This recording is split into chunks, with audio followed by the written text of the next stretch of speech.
trauma bond. So this is the story of my trauma bond and the roles that we both played in it. It's more of a story of emotion, and I'm trying not to spend too much time in the details of cases and examples. That could be for another time, but there are many of those, and I have been writing them all down. So, going right back to the beginning, when I first met my soulmate. It was at a birthday party of a friend in the village of Serres, beside the river. And I'd already known her before the party took place, because we had crossed paths a few times. Our kids had been getting to know each other, and through that connection, slowly I got to know her too. And she asked me for my sound system, and I gave it to her for a party for her sister. And I remember that party. I remember in the morning, music being played, and I asked her, "Is that your playlist?" She said yes. So many of those songs were on my playlist, but I didn't mention that to her then. But I also noticed how she was the only one cleaning up at the end of that party. Everyone else was holding onto speakers, sitting outside, drinking beers, having a smoke, doing nothing. But she was there cleaning and cleaning, and I had had a sleep already, so I was feeling pretty fresh, and I also helped out and packed down the sound system. This party was when we really connected. And we'd both taken MDMA, and we were both very high. And on that night, we were so hungry for each other. It was like a dream. It kind of felt like destiny. How we connected, how we played with each other, how we looked at each other. We were on the sofa upstairs, we were on the sofa downstairs, there was mattresses, we were on those. Was a wild time. It was so intense. I never had experienced anything like it before. We couldn't let each other go. We became one. It felt like whilst we were on our individual life paths, we had both been accumulating a sort of life energy, building and building, saturated with it, carrying it, and in encountering each other, there was a catalyst moment in which all of that energy just suddenly came out with such force, an explosion like shooting stars. It's so strange how the universe plays with us. How millions and millions of little karmic steps all push us towards one point in time, and then you just take one more step and bang, something happens, something you were not expecting, something you never imagined. That's kind of what it felt like. For some reason, that night was perfect. Afterwards, she sent me playful messages by text, and I replied in kind. And looking at those messages now, it's like two kids falling in love. And actually, it was my first time really falling in love. I was totally absorbed. I can remember her cooking, her voice. She's French, but yet she's also Portuguese, which seemed so perfect. She worked so hard. She could build with her hands. I remember her driving pegs into the hard ground with a sledgehammer, driving them with more force than any of the other guys could do. She could dance hard all night. I loved her dancing. She played hillbilly, country and alt folk loud from her car stereo. At this time, my heart began to stir. And then it erupted, and I couldn't hold it back. I was falling in love, and it was an honest, sincere love for this beautiful woman. I joked that we'd met in a past life. Somehow we'd had a family together, kids, maybe more than once. And then, for some reason, we were separated. Now, at this point in our timelines, we'd found each other again. She was so weirdly familiar. So familiar. But, along with this love, my inner child also woke up. And he carried his story of suffering, my inner wounds, abandonment, the feeling of not being wanted, not being worth anything, anxiety. Before I met my soulmate, I had been with quite a lot of women. I never reflected on why I needed so much attention. And not just from women, from any sex or gender, anyone with whom attraction could exist. And I surrounded myself with friends. I would do anything for them, anything to keep them as friends. And I kept my house full of volunteers. Couples, guys, girls, coming to stay. They would all become friends, and most of them would come back year after year, having had such a great time. It felt good. Life back then felt good. But I understand now, some years later, that my inner wounds needed this love, needed this attention to feel soothed. And my inner child, that's what it wanted. It just wanted to suckle on love content. As time went by, I began to learn about her own wounds. My understanding of attachment was very simplistic about what it meant, the implications of carrying wounds, how it affects our decisions and behaviors. She told me about her difficult childhood, the little girl that did not get love, that was dismissed, that witnessed scenes that a child never should see. Her wounds resonated with me. I began to fall in love with the victim. Our wounds began to intertwine and interact. And that felt familiar, and familiar felt good. Looking back now, I understand more.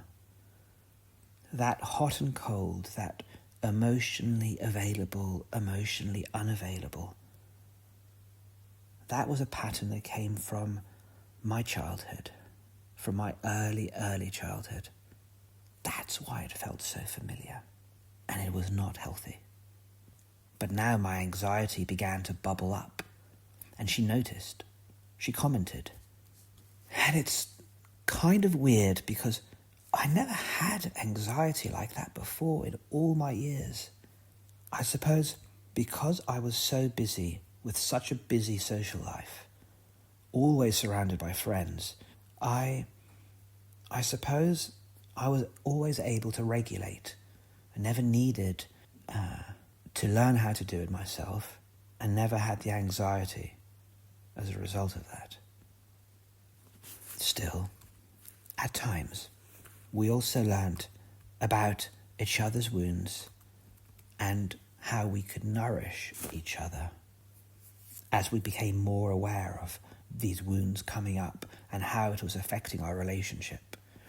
We talked about how we could heal them. We started reading books, both of us, and we both watched YouTube and would share with each other what we learnt. We talked about one day taking ayahuasca, and we tried to implement protocols. We tried communicating. We tried to look out for each other. And we felt each other's pain. We felt our own pain, and we reacted to each other's shortcomings. What I know is that we wanted to heal, and we were in love, and it was that love that was driving us towards a place where we thought we could heal together. Those first years were spent sharing adventure after adventure. They call it the honeymoon phase, and we lived it to the full. I remember we organised a rescue for her sister's kidnapped child. We tore across Portugal to find the child on a scorching summer. We had so much fun. The spontaneity, the daring, the adventure. It was everything I loved to do. Walkie-talkies and disguises as we sat outside the suspected apartment for days and nights. She introduced me to her sister in Portimao, the other sister. And there we danced the night away outside a gin bar to her sister's singing and guitar. Her sister's got an incredible voice. She showed me once a pregnancy test, and it was positive. And the date was April 1st. I remember us dancing on the wet grass at the Kala community to Christoph's music. In the early days, when I hardly knew her at all, we were there with her other sister, and it felt so good to be with her and her family. I remember when we made love in the river, ankle deep at the Moulin du Trou, and when we made love on the side of the road on another road trip to Portugal. And there I lost my sandal. But 1 month later, we passed the same spot, and the sandal was still there.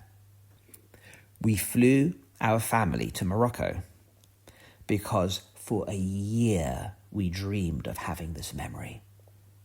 We would sit in a Moroccan restaurant each time we went to Perpignan to see the chalet where our daughters were going to school. We would sit in that restaurant and look at the photos of Morocco, and we would say, one day we're going to go. And we did it. Whilst I was in hospital for my kidney, she visited me every day, bringing me treats and food. Every day, even though she really didn't have the time to do that. But she made the time. And on Christmas Eve, when my tooth went bad, she took me to the hospital and spent hours with me there. When we were apart, we would swap photos on Telegram, my phone filled with images of her family trips. A wedding in Cornwall, making pizza for her mum in Portugal, with her kids lending a hand. Silly photos of her wearing silly hats.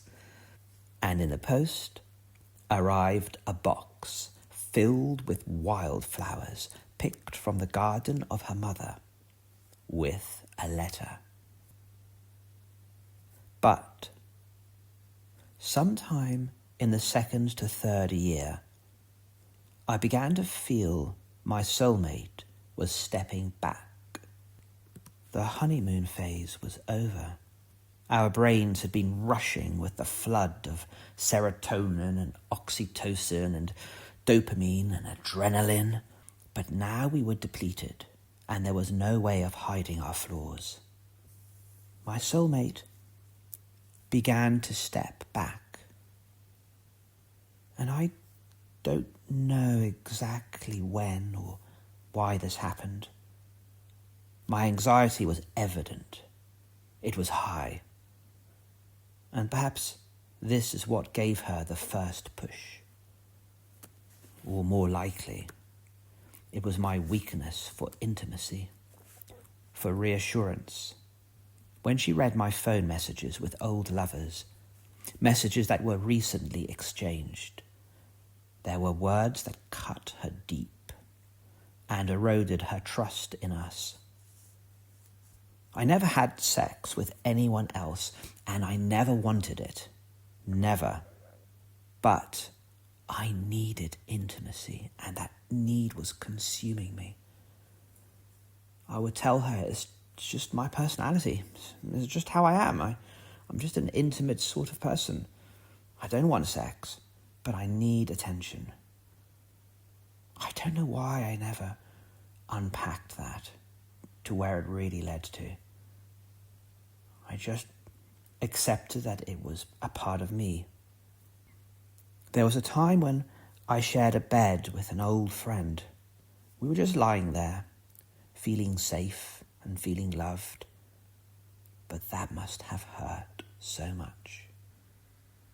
And I was so wrapped up in my needs that I didn't think for a second how she would have been feeling when I told her that I'll be spending the night with my friend. I can't imagine how she felt. And the time I invited a musician to the sauna, was that flirting? At the time, I didn't think it was flirting at all. I was like, what are you talking about? Of course that's not flirting. It's just me. It's just how I am. What a thing to say. Of course that was flirting. And now that is gaslighting too. I really didn't understand at the time, but what I was doing was wrong. What I thought was just my personality was a sickness, a manifestation of a wound, a deep insecurity. And yes, it was 100% flirting. 100%. Maybe for her it was all those countless other times that I flirted with other women and men, if they were gay. I just couldn't help it. Also, perhaps she had already gone cold on me.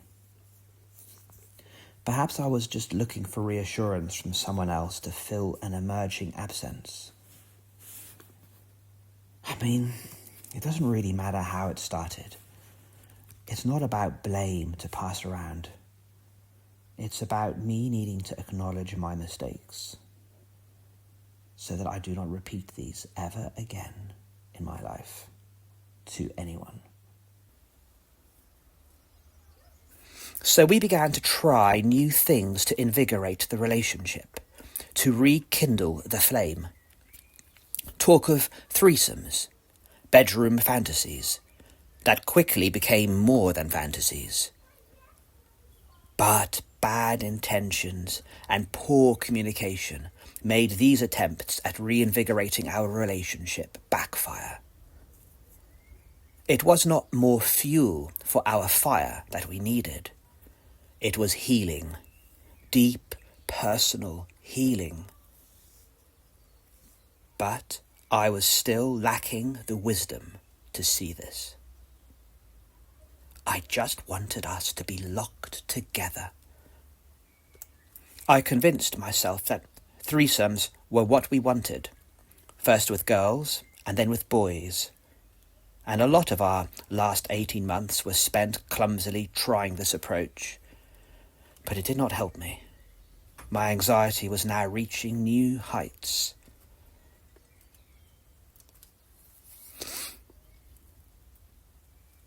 Still, I continued on this path, as I thought it was what she wanted.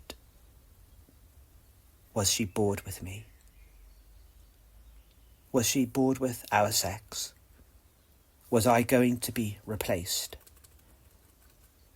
My soulmate began to spend more and more time at work or with her kids, and when she was with me, the time was spent complaining about her problems with her life. She ceased sending me sweet messages. I continued, but each loving message I sent her hit like a weight, a responsibility. She felt obliged to have to reply. It felt like she was trying to get away from me, to abandon me. My inner child felt the terror of his memories of early abandonment.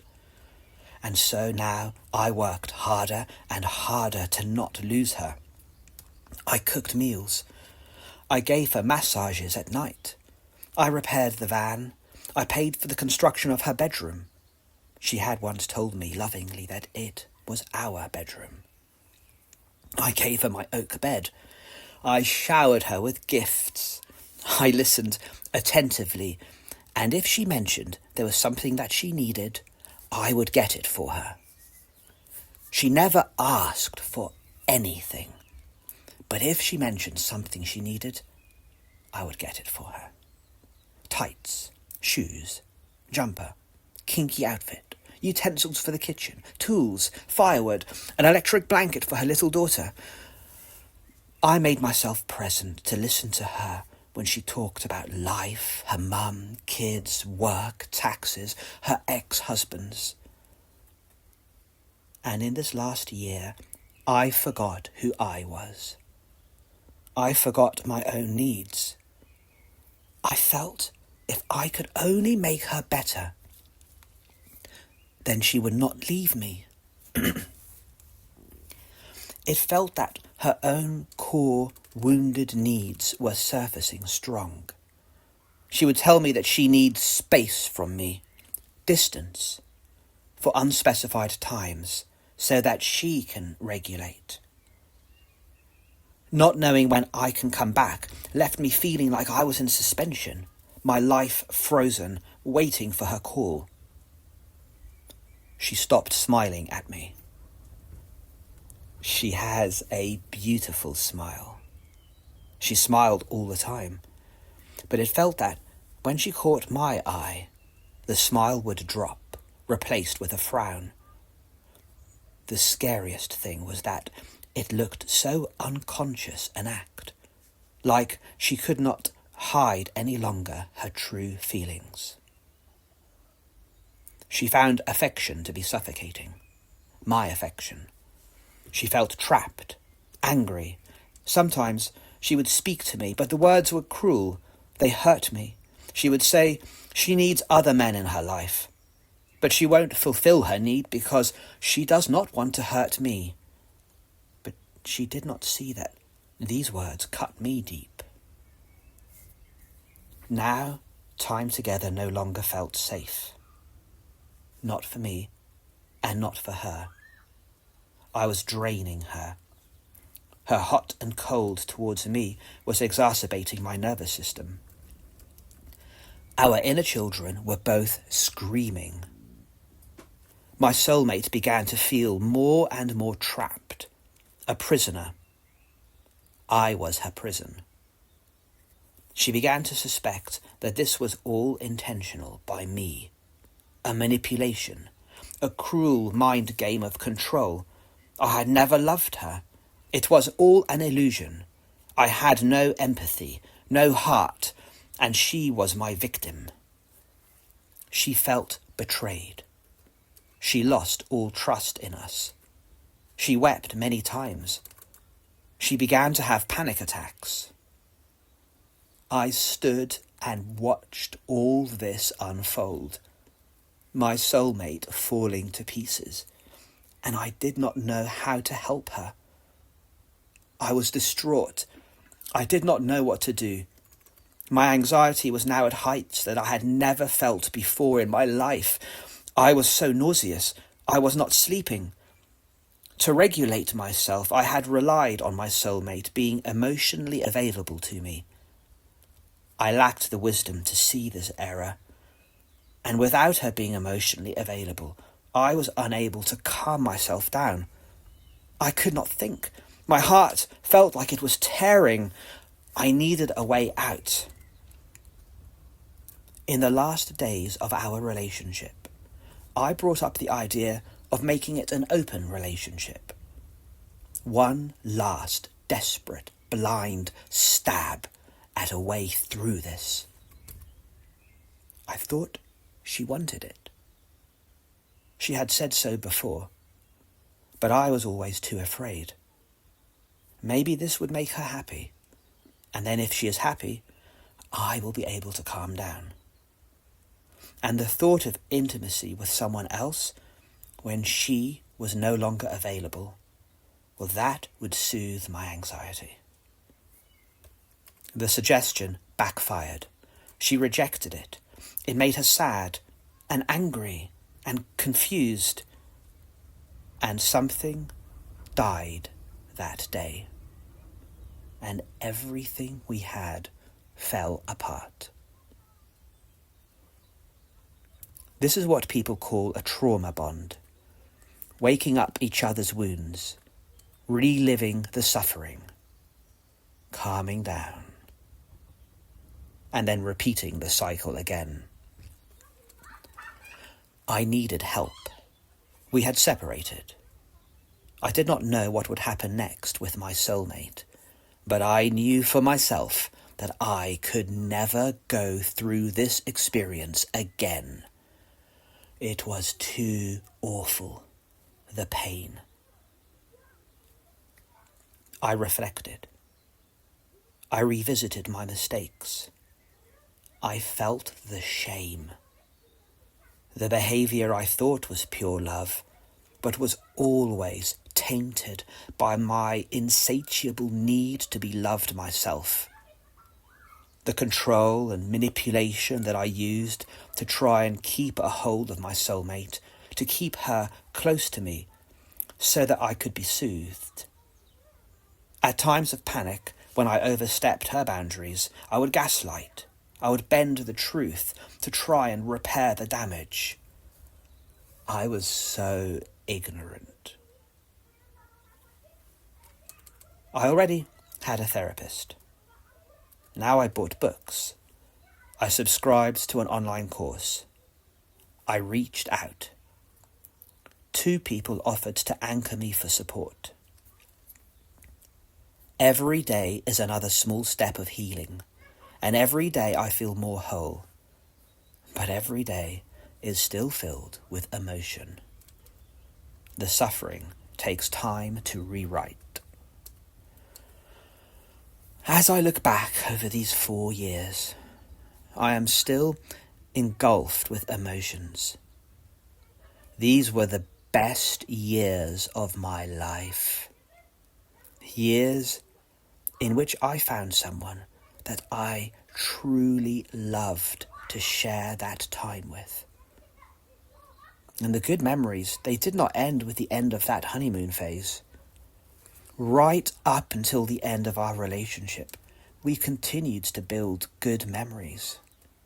The very last, 3 weeks before the end, being our trip with her youngest daughter to Barcelona.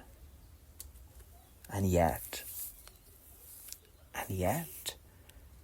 I was not ready. And the price to heal my core wounds was to give up the woman that I loved. Thank you for listening to my story.